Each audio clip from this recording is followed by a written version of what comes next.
السلام علیکم ورحمۃ اللہ۔ کل جیسا کہ آپ کے علم میں ہے کہ کراچی شہر کے حالات خراب رہے اور تحفظ ختم نبوت مارچ پر جانے والے جو لوگ تھے اہل سنت، ان پر حملہ کیا گیا اور اس میں کافی سارا نقصان ہوا۔ 10 کے قریب لوگ تقریباً زخمی ہیں اور 2 لوگ اس میں شہید ہو چکے ہیں، اور اس میں بہت ساری گاڑیوں کو نقصان پہنچایا گیا، گاڑیوں کو جلا دیا گیا، جلاؤ گھراؤ ہوا، اور مالی اعتبار سے بھی بہت زیادہ نقصان پہنچایا گیا۔ یہ وہ لوگ تھے جو ختم نبوت کے دشمن ہیں، ختم نبوت کے منکر ہیں، صحابہ کے دشمن ہیں اور گستاخ ہیں۔ ان لوگوں کی طرف سے یہ سارا کچھ ہوا، اور یہ سارا ایک پلاننگ کے تحت کیا گیا۔ پہلے سے لوگوں کو تیار کر کے بٹھایا گیا تھا گولی مار پر لسپیلر کے پاس، پہلے سے لوگوں کو تیار کر کے بٹھایا گیا تھا کہ جیسے یہاں سے جلوس گزرے، ریلی گزرے تو اس پر حملہ کرنا ہے، اور پہلے سے مورچے بنا کر لوگوں کو اس میں بٹھایا گیا تھا۔ ایک پلانٹڈ جو ہے منصوبہ تھا، تو اس پر جو ہے انہوں نے عمل کیا اور شہر کے حالات کو خراب کرنے کی، سبوتاژ کرنے کی کوشش کی گئی۔ اور بعض لوگوں کی طرف سے میں نے کل جو ویڈیو اپلوڈ کی جس میں بتایا کہ یہ نقصان ہوا ہے، تو اس میں بعض لوگوں نے نیچے کمنٹس کیے، بعض نیگیٹو کمنٹس تھے، بعض پازیٹیو کمنٹس تھے۔ بعض لوگوں نے کمنٹس میں لکھا کہ جلوس نکالنے کی اور مارچ کرنے کی کیا ضرورت تھی۔ تو یہ مارچ ہم نے اس لیے مارچ کا انعقاد کیا، تحفظ ختم نبوت مارچ، کیونکہ رسول اللہ صلی اللہ علیہ وسلم کی ختم نبوت پر ڈاکہ ڈالا جا رہا تھا، اور ختم نبوت پر ڈاکہ ڈل چکا تھا۔ سپریم کورٹ میں یہ کیس گیا اور سپریم کورٹ میں قادیانیوں کو مذہبی آزادی دی گئی، اور قادیانیوں کا جو عقیدہ ہے اس کا پرچار کرنے کی اجازت دی گئی، قرآن میں تحریف کرنے کی اجازت دی گئی۔ حالانکہ پاکستان کے قانون کے مطابق قادیانی غیر مسلم ہے، اقلیت ہے،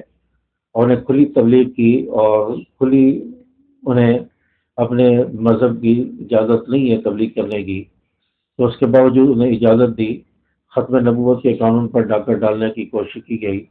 اور الحمدللہ سپریم کورٹ میں وہ کیس علماء اہل سنت جیت چکے ہیں، اس میں کامیابی حاصل ہوئی ہے۔ کہ ختم نبوت کی اہمیت، عظمت، ختم نبوت ہے کیا، یہ کون سا عنوان ہے، اس کو اجاگر کرنے کے لیے، اس کی اہمیت بتانے کے لیے تحفظ ختم نبوت مارچ کا انعقاد کیا گیا، تاکہ جو ختم نبوت کے دشمن ہیں ان کی طرف سے جو سوشل میڈیا پر ایک جو ورک ہو رہا ہے، اور سوشل میڈیا پر ایک پروپیگنڈا چل رہا ہے اور ایک محنت ہو رہی ہے، اس محنت کے مقابلے میں ختم نبوت کی اہمیت کو بھی اجاگر کیا جائے، وہ بھی بتائی جائے۔ تو اس لیے ختم نبوت کے عنوان سے یہ مارچ کا انعقاد کیا گیا، کیونکہ رسول اللہ صلی اللہ علیہ وسلم آخری نبی ہیں، خاتم النبیین ہیں، آپ کے بعد کوئی نبی نہیں آئے گا۔ اور یہ اللہ تبارک و تعالیٰ نے قرآن پاک میں بھی فرمایا ہے، ما کان محمد ابا احد من رجالکم ولکن رسول اللہ وخاتم النبیین، آپ صلی اللہ علیہ وسلم خاتم النبیین ہیں، آپ کے بعد یعنی کوئی نبی نہیں آئے گا۔ اور اسی طرح آپ صلی اللہ علیہ وسلم کی حدیث مبارکہ ہے، انا خاتم النبیین لا نبی بعدی، کہ میں خاتم النبیین ہوں، آخری نبی ہوں، لا نبی بعدی، میرے پاس کوئی نبی نہیں آئے گا۔ تو آپ صلی اللہ علیہ وسلم کی حدیث ہے۔ اسی طرح ایک تیسری حدیث ہے، لو کان بعدی نبی لکان عمر،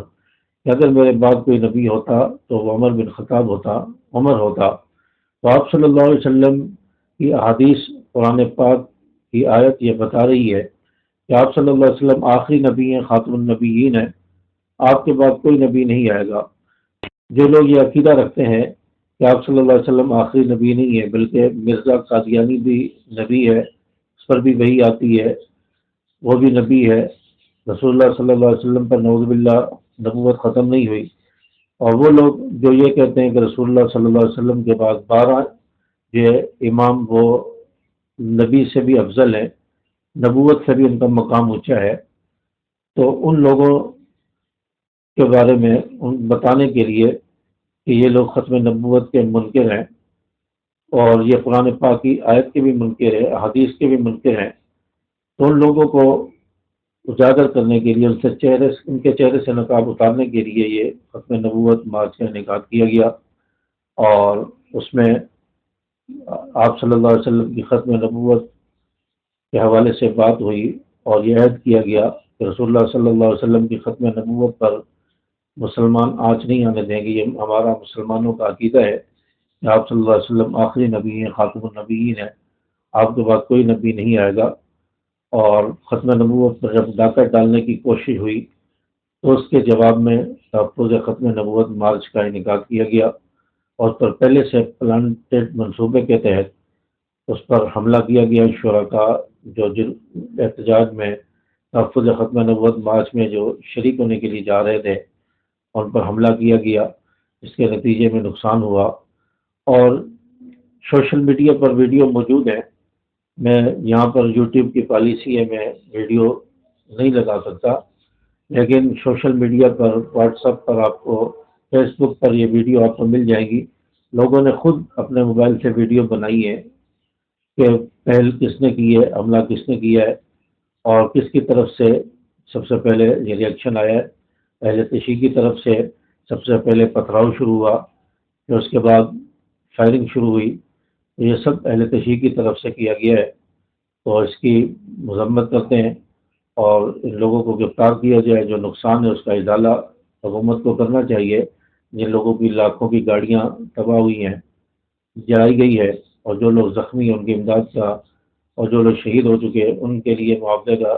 حکومت کو اعلان کرنا چاہیے۔ السلام علیکم ورحمۃ اللہ۔